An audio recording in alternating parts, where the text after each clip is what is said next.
Roger ni kijana alizaliwa na kulelewa katika familia ya kimaskini au familia yenye kipato kidogo. Ingawa wazazi wake walikuwa na hali duni kiuchumi, kijana Roger ni mmoja kati ya watu waliobarikiwa kuwa na uwezo mkubwa wa kitaaluma. Hivyo ni mmoja kati ya wanafunzi waliofanya vizuri zaidi katika masomo yao. Kipaji chake cha kuwa na uwezo mkubwa wa kitaaluma kilianza kung'ara na kutambulika pale Roger aliposhika nafasi ya kwanza kimkoa katika matokeo ya mtihani wa kuhitimu elimu ya shule ya msingi. Kutokana na uwezo wake mkubwa wa kitaaluma, Roger alipata umaarufu katika kijiji chake, wilaya, hata mkoa aliokuwa akiishi. Pamoja na umaarufu wake alionao, Roger alikuwa kijana mpole na mkimya muda wote na mtu anayesikiliza sana kuliko kuongea sana. Umaarufu wake uliongezeka siku hadi siku kutokana na aina ya familia aliyotokea, shule aliyosoma, pamoja na nidhamu ya hali ya juu aliyokuwa nayo Roger. Safari yake ya elimu ya sekondari ilianza rasmi mara baada ya kuchaguliwa kujiunga na shule ya vipaji maalum iliyoko nje ya mkoa aliokuwa akiishi Roger.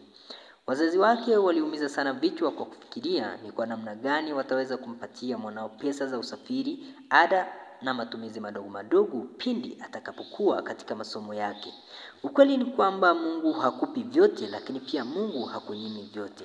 Baada ya wazazi wake kufikiria kwa kina, waliweza kuazimia kuwa wauze kipande cha shamba ili kijana wao Roger aweze kupata haki yake ya msingi ya kusoma. Kwa kuwa Roger alikuwa kifungua mimba, yaani mtoto wa kwanza katika familia ya watoto watatu, wazazi wake walimpenda sana na kumchukulia kama macho yao. Kwa muonekano, Roger alikuwa ni kijana mwembamba, mrefu kiasi na mtanashati kweli kweli. Utanashati na unadhifu wake ulimfanya ajulikane kijijini kwake, hivyo alikuwa rafiki wa kila mtu hapo kijijini. Siku ya kuripoti shuleni ilipowadia, wazazi wake walimpeleka Roger shopping ili wamnunulie mahitaji yake yote kwa muda wote ambao watakapokuwa katika masomo yake. Walipofika mjini, Roger alitoa karatasi yenye orodha ya mahitaji yote ya shule na kuanza kununua kila hitaji lililoorodheshwa katika karatasi hiyo. Baada ya muda waliweza kununua mahitaji yote na kuanza safari ya kurudi nyumbani. Hizi zilikuwa siku za furaha isiyoelezeka katika maisha ya Roger, kwa kuwa ni siku ambayo Roger aliona mwanzo mpya katika harakati nzima ya kuweza kutimiza ndoto zake. Ilipofika siku ya kuripoti shuleni, Roger alisindikizwa na baba yake mpaka stendi kwenye mabasi yaendayo mikoani. Walipofika stendi, Roger aliingia mara moja katika chumba cha kukatia tiketi.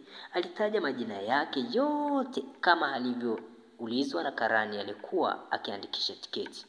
Kwa ujumla, Roger alikuwa mwenye furaha na amani ya moyo kwa kuwa alikuwa katika hatua nzuri kabisa ya kufikia malengo yake ya kuwa rubani. Lakini kuna nyakati ambazo furaha hiyo ilitoweka ghafla na kupatwa na simanzi na karaha, kwa vile Roger hakuzoea kuishi mbali na wazazi wake pamoja na wadogo zake, yaani James na Esther.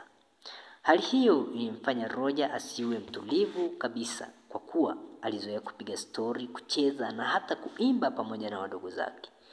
Usiku wa Roger na baba yake walilala katika nyumba ya wageni, na ilipofika alfajiri, Roger na baba yake waliamka na kuelekea mahali ambapo mabasi yameegeshwa tayari kwa kupakia abiria na kuanza safari. Roger alikaa kwenye siti kama ilivyoandikwa kwenye tiketi, akaagana na baba yake. Baba yake akamtakia na maneno ya baraka pamoja na kumtakia masomo mema, kisha akaanza safari ya kurudi kijijini. Abiria wote walipoingia ndani ya basi, dereva aliwasha gari kisha akaanza safari.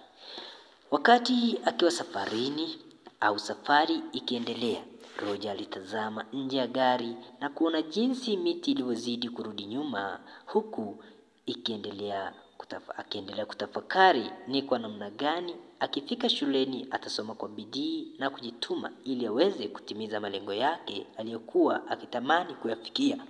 Alipofika shuleni, Roger alipokelewa, akasajiliwa na hatimaye kuruhusiwa kuanza masomo shuleni hapo. Alipoanza masomo rasmi, Roger akaanza kuhudhuria vipindi vya darasani pamoja na kupanga ratiba yake binafsi ili ajisomee mwenyewe. Kadiri siku zilivyozidi songa mbele, ndivyo ambavyo Roger aliweza kujiongezea umaarufu hapo shuleni, kwa kuwa alikuwa mmoja kati ya wanafunzi waliokuwa wakifanya vizuri zaidi katika masomo yao. Roger alijipatia umaarufu ndani ya muda mfupi baada ya kuwa wa kwanza ndani ya wanafunzi 500 na kushika nafasi ya kwanza kimkoa katika mkoa huo waliokuwa wakisoma. Wanafunzi wenzake walimpenda sana kwa kuwa alikuwa mtu mpole, mkarimu na mkimya. Ilikuwa vigumu sana kugombana na Roger kwa kuwa alikuwa mtu aliyefunzwa kusikiliza sana na kuzungumza kwa kiasi kidogo. Hivyo tabia yake hiyo ilimfanya awe rafiki wa kila mtu. Juhudi zake na bidii zilimfanya hata awe rafiki wa walimu wote hapo shuleni. Alikuwa ni mwanafunzi mtiifu, mwenye nidhamu na heshima isiweza kuelezeka. Katika kipindi chote hicho, Roger alikuwa na marafiki wengi sana shuleni, ila rafiki yake mkubwa alikuwa ni Edgar. Bwana Edgar alikuwa mcheshi, aliyechangamka na mtu mwenye uwezo mkubwa wa kuzungumza sana, na mtu mwenye uwezo wa kuzungumza story moja baada ya nyingine bila kuishiwa na story. Kwa kuwa hakuna marefu yasiyo na ncha, muda wa kusoma elimu ya sekondari ulifika ukingoni, na hatimaye ratiba ya kufanya mtihani wa mwisho ilitangazwa. Hili halikuwa swala wala jambo la kutisha kwa Roger, kwa kuwa ni mwanafunzi aliye na utayari wa kufanya mtihani muda wowote. Siku ya kufanya mtihani ya kuhitimu elimu ya sekondari ilipowadia, Roger aliamka alfajiri ili aweze kufanya maandalizi ya kuingia katika chumba cha mtihani. Mtihani ulifanyika salama, na Roger na rafiki yake yani Edgar wakawa na matumaini makubwa ya kufanya vizuri katika mtihani huo.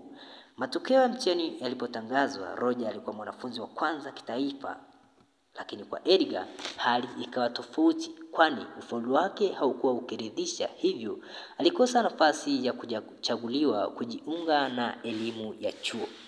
Hali hii ilimfanya Edgar awe mtu mwenye mawazo ya karaha muda wote, lakini kuhuzunika kwake hakuweza kukubadilisha ukweli kwamba haiwezekani na wala hawezi kubadilisha hali ambayo imekwisha tokea. Na hivyo Edgar hana budi na wala hakuwa na budi kuanza maisha mapya ya mtaani.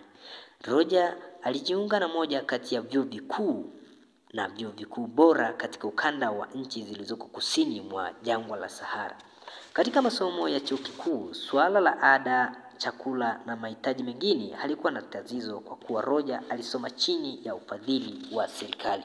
Hii ilikuwa hatua nyingine iliyojaa matumaini na furaha katika maisha ya Roger, kwa kuwa aliona mwanga ulioangaza kuelekea katika njia ya kutimiza ndoto na kuyafikia malengo yake. Kwa kipindi chote hiki ambacho Roger alikuwa masomoni, aliweza kuwatembelea wazazi wake mara 2 tu kwa mwaka. Aviation, meteorology pamoja na air navigation ni pamoja na kozi alizotakiwa kuzisoma Roger pale chuoni. Hapo chuoni mtindo wa maisha ulikuwa tofauti kabisa na mtindo wa maisha ya elimu ya sekondari. Vishawishi vilikuwa vingi sana kuliko kipindi ambacho Roger alikuwa akisoma elimu ya sekondari.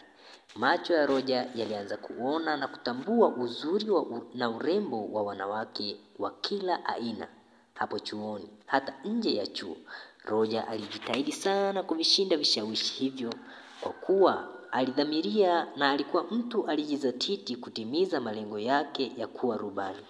Kwa kuwa Roger alikuwa mwanafunzi aliyelelewa katika jamii au katika familia ya kimungu, familia iliyokuwa ikimcha Mungu, aliweza kupambana na vishawishi vya aina hivyo, na hivyo aliweza kuvishinda vishawishi hivyo kwa muda. Penye wengi pana mengi pia. Kadiri siku zilivyozidi kwenda, ndivyo ambavyo hali ya Roger ilivyozidi kubadilika na imani yake kuanza kutetereka, kwa kuwa alikuwa akiachwa na kubaki chuoni mwenyewe wakati marafiki zake akiwemo Elton wakienda club nyakati za usiku. Ilikuwa kawaida kwa kina Elton kuhudhuria club wakati wa usiku ili kuweza kupata raha au starehe za aina mbalimbali hapo klabuni. Lakini kwa Roger ilikuwa na ukakasi kidogo kwa sababu Roger ni mtu ambaye hakulelewa katika maisha au lifestyle ya aina hiyo. Ilikuwa kawaida na ni ratiba kila siku ya weekend kwa Elton pamoja na marafiki wengine wa Roger kwenda club kufanya starehe ikiwemo kunywa pombe na kufanya ngono na madada poa, kisha kurudi chuoni nyakati za alfajiri na kumkuta Roger akiwa amelala peke yake chumbani.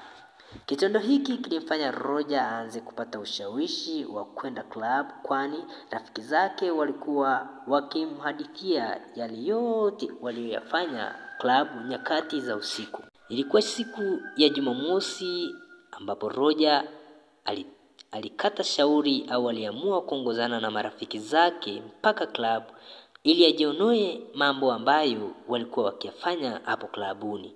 Marafiki zake walifurahi sana siku hiyo. Marafiki zake walikuwa watu waliokuwa na furaha kwa sababu waliweza kuongozana na rafiki yao Roger. Walipofika club, Roger alishangaa kuona wadada wazuri waliovaa nguo zilizoonyesha sehemu zao za siri wazi wazi. Leo ndio nimeona fahari ya dunia. Kumbe nilikuwa nikijinyima mambo mazuri kwa muda mrefu bila kujua, alisema Roger. Kwa ujumla, Roger aliona kama yuko kwenye sayari nyingine tofauti na dunia, kwani uvaaji wa wanawake aliowakuta pale club haukuwa uvaaji wa kawaida hata kidogo. Baada ya kukaa kwa muda mfupi kwenye viti, Roger pamoja na marafiki zake waliweza kuagiza vinywaji vya aina mbalimbali, wakavichanganya ili waweze kutengeneza kitu kinachoitwa cocktail au mchanganyiko. Unywaji wa vinywaji uliendelea kusindikizwa na muziki wa aina tofauti tofauti. Roger alijikuta akalewa kwa sababu muziki huo uliweza kumfanya Roger ajisikie raha na kuendelea kunywa pombe bila kujitambua na wala kuogopa chochote. Unywaji huo wa pombe kwa Roger ulikuwa mara ya kwanza katika historia ya maisha yake. Kwa kuwa pombe huwa na tabia ya kumfanya mlevi kuwa jasiri, Roger alimuita mmoja kati ya wanawake waliokuwa wamekaa karibu nao na kuanza kumtongoza ili afanye naye mapenzi kwa usiku mzima. Baada ya mazungumzo, wawili hawa waliingia chumbani ili waweze kutimiza jambo lao. Asubuhi kulipopambazuka, Roger alijikuta yuko peke yake kitandani. Mwanamke aliyelala naye hakuweza kuonekana na hata simu na fedha alizokuwa nazo hazikuweza kuonekana. Roger alijaribu kuvuta kumbukumbu. Aliingiza mkono ndani ya kila mfuko wa suruali, koti na shati alilokuwa amelivaa, lakini asiambulie hata shilingi 100 na hata asiweze kuona simu yake.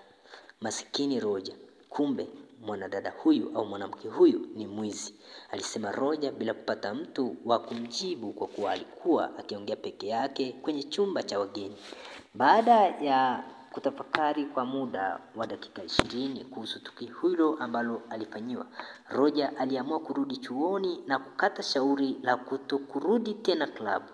Alipofika chuoni, alishangaa kuwaona marafiki zake akiwemo Elton wakipiga soga kwenye kimbweta. Roger aliwasalimu na kuendelea kupiga nao story. Siku iliyofuata, Roger aliamka mapema ili ajiandae kwa ajili ya vipindi vya asubuhi hapo chuoni kwa kuwa weekend ilikuwa imefika ukingoni. Aliendelea kusoma kwa bidii, lakini lile tukio la kununua ngono au kununua mapenzi na makahaba lilimfanya Roger awe mwenye huzuni na aliyekosa amani muda wote. Roger alikuwa mtu mwenye kuhuzunika kipindi chote hapo chuoni kwa kuwa tukio hilo lilimtoa katika hali yake ya kawaida aliyokuwa nayo. Tukio hilo lilimfanya Roger afungue ukurasa mpya wa maisha yake, kwani Roger alikuwa mwenye kukosa amani na furaha katika maisha yake. Msongo wa mawazo ulimfanya Roger apungue uzito ghafla, kwani alikosa hata hamu ya kula chakula. Miezi michache baadaye, Roger aliamua kwenda kupima magonjwa ya zinaa, hasa VVU au virusi vya ukimwi, kwa kuwa alikumbuka kuwa hakuweza kutumia kinga ile siku alipolala na yule mwanamke au yule kahaba na kufanya naye ngono zembe.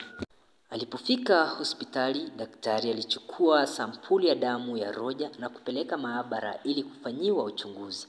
Baada ya muda mfupi, daktari alimkaribisha Roger kwenye chumba cha daktari ili aweze kumpatia majibu ya vipimo vya damu. Bwana Roger, tulichukua sampuli ya damu yako na baada ya kuifanyia uchunguzi wa kisayansi, tuligundua kuwa umepata maambukizi ya virusi vya ukimwi.